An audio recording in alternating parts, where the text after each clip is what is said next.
Hi, we've just released version 0.10 of Humbug, and I wanted to show you one of the new features and just give you a quick tour of it, and that's the system shell.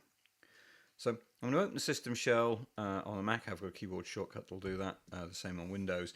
And first of all, what you're going to get is something that just looks like rather like the conversation views, but this is actually more like a terminal.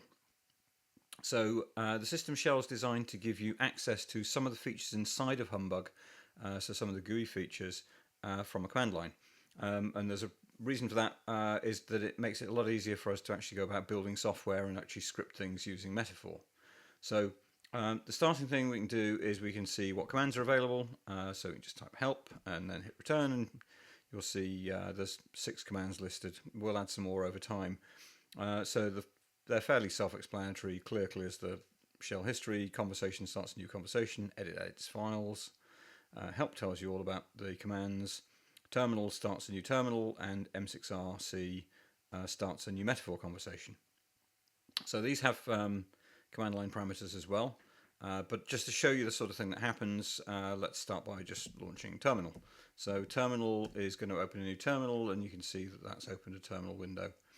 So we can do the usual sorts of things that we would do in a terminal window.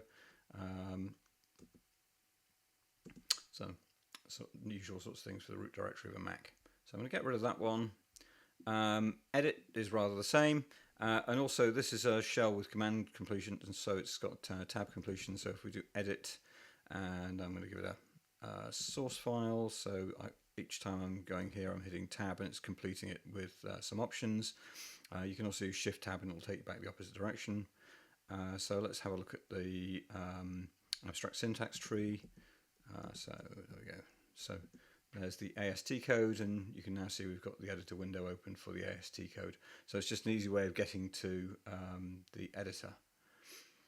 More interesting ones here are conversations though. So if you start a conversation, there are aliases that make these slightly shorter. If you say conv or conversation, it'll start a conversation just the same way as it would from the GUI.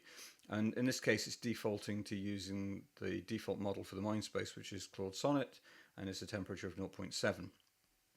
But what we can also do with the system shell is we can also have some additional parameters and start a conversation with a different set of defaults. So we can say something like conv, and we say M for model, and we've just added GPT 4.1, so we can put that in and tab complete those. So GPT 4.1, and say we're going to set a temperature of something quite low, 0.1 say.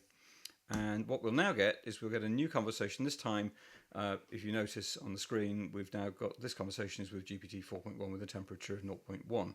So we can use the command line to actually set up whatever we want as a conversation. And that's really, really useful for getting to a particular model and being able to try out some ideas really, really fast. So we can say hello to it, usual sort of thing. And so you can see that it's GPT 4.1 responding. So this gets more interesting when you look at metaphor files. Metaphor is sort of the key of the way we go about building software. So I'll close this tab again, and this time I'm going to invoke the metaphor compiler. And for anybody who's tried to use the metaphor compiler inside of earlier versions of Humbug, you used to get this horrible pop-up if there was a problem with any of the syntax. Now it actually appears in the shell. I'm just going to actually launch something that I know will have an error. So we'll launch that one, and you can now see the error is displayed inside of the system shell, so you can see it more easily, and these are scrollable, so you can actually view them more quickly. But what you can also do is you can use this to start conversations and start other tools.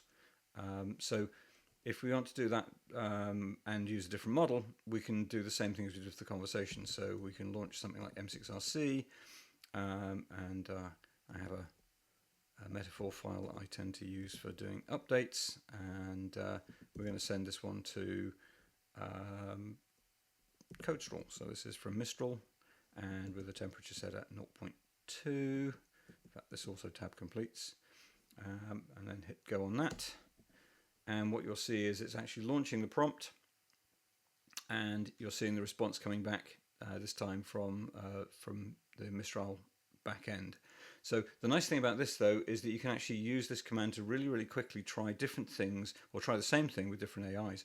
So if we take that command again, and this time just go and change that from CodeStrawl to say Claude Sonnet. So we're going to make that Claude Sonnet 3.7. We can do exactly the same thing again, and this time what we're getting is the same query, but it's now run against a different AI backend. So I'll take a little time, and here we go. We're now getting the response from Claude Sonnet. And the reason this is really cool is that we've now actually got two different versions of the same prompt. So we get to see what two different AIs think of this particular prompt, and we get to be able to pick and choose the best ideas from it. And it's a really great way of trying things out and finding out which AI model is going to give us the best behavior we want. So there are a bunch of other features in version 0.10. They're available from the m6r.ai website. Download links to GitHub as well. Please check it out. Thank you for watching.